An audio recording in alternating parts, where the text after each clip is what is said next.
If there is any word or any sentences that you have to type many times by typing in the keyboard, then you have not then there is no need to type it many times. First, you have to go to keyboard.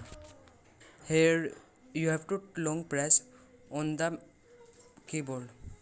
Here is the option frequent phrases. Then you have to tap on the edit option. Then you have to tap on the plus. Then you can write any sentence or word that you have to write many times.